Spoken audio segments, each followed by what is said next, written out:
بسم رب محمد محمدا ومصليا ومسلما الصلاة والسلام عليك يا سيدي يا نبي الله وعلى آلك وصحابك يا سيدي يا محبوب رب العالمین۔ عزیز دوستو، السلام علیکم ورحمۃ اللہ وبرکاتہ۔ آج کی یہ ویڈیو ایک اہم ترین پیغام ہے جس کو آپ نے انتہائی توجہ کے ساتھ سماعت کرنا ہے۔ دوستان گرامی، قرآن مجید فرقان حمید نے ہماری زندگی کے ہر موڑ پر رہنمائی فرمائی ہے۔ ایک آیت کریمہ ہے جس میں آپ غور کریں تو آپ کو ایک بہت سنہری اصول حاصل ہوگا۔ فرمایا گیا ہے کہ تم کفار کے معبودوں کو، ان جھوٹے معبودوں کو گالی نہ دو، انہیں ایسے الفاظ نہ بولو کہ جن کو وہ گالی سمجھتے ہیں۔ کیوں؟ فرمایا کہ وہ اس جہالت میں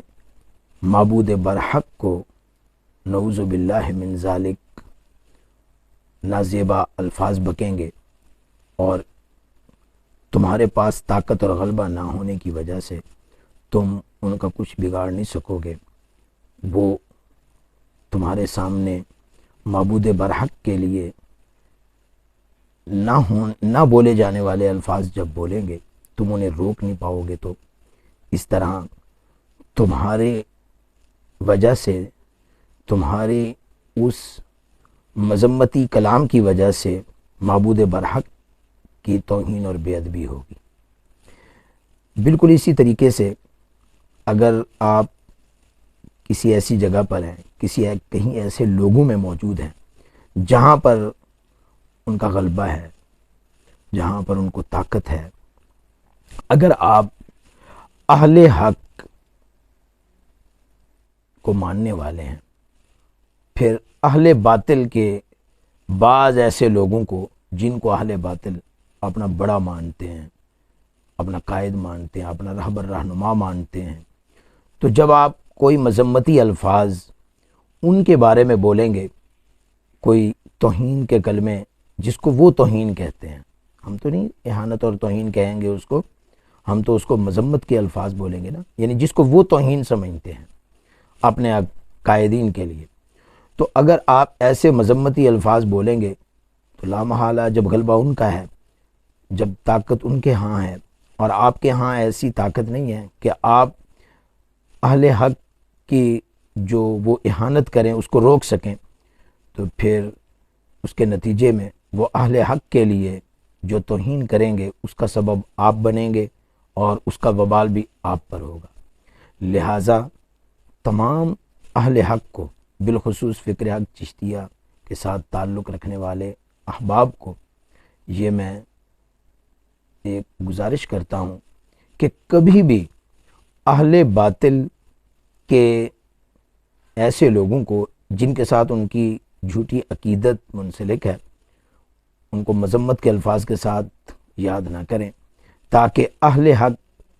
کے قائدین، اکابرین، بزرگان دین اور ان کے محبوبین کی توہین جو ہے وہ نہ ہو۔ یہی وجہ، ہاں اگر تو آپ کے ہاں غلبہ ہے، طاقت ہے، قانون ہے، اور آپ ایسوں کی زبان کو روک سکتے ہیں اور ان کی وہ جو ہرزہ سرائی ہے اس پر پابندی لگا سکتے ہیں، تو پھر تو ٹھیک ہے، توہین کے اپنا یعنی مذمت کے الفاظ جتنا مرضی بولیں، کیونکہ وہ مذمت جو ہے وہ توہین کا سبب نہیں ہے۔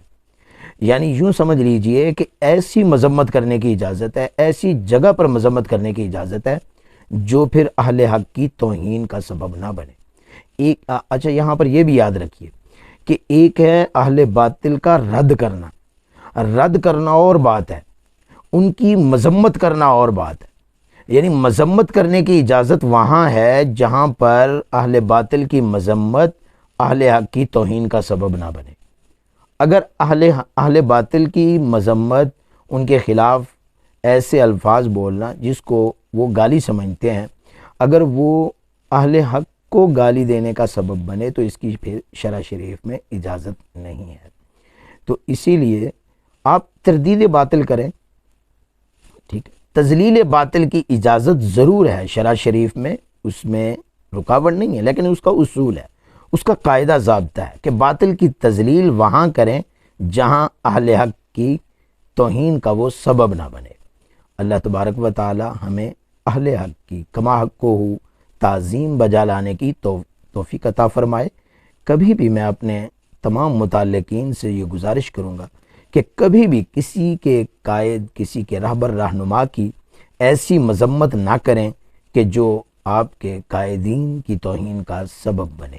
ہاں، اہل باطل، ان کے اعمال، ان کے اقوال، ان کے افعال، ان کے ایسے طریقہ کار جو شرع شریف کے خلاف ہیں، ان کی تردید ضرور کریں، ان کا رد ضرور کریں، اور تذلیل ایسے انداز سے کریں، ایسے وقت میں کریں، ایسی جگہ پر کریں جہاں پر آپ کے ہاں ایسی طاقت ہے کہ آپ اس تذلیل کو توہین اہل حق کا سبب نہیں بننے دیں گے۔ اللہ تبارک و تعالی ہمیں اہل باطل سے دور رکھے اور اہل باطل کی مذمت کی طاقت عطا فرمائے، ان کی تذلیل کی طاقت عطا فرمائے، اور اہل حق کی تعظیم اور توقیر کی طاقت عطا فرمائے۔ آمین ثم آمین۔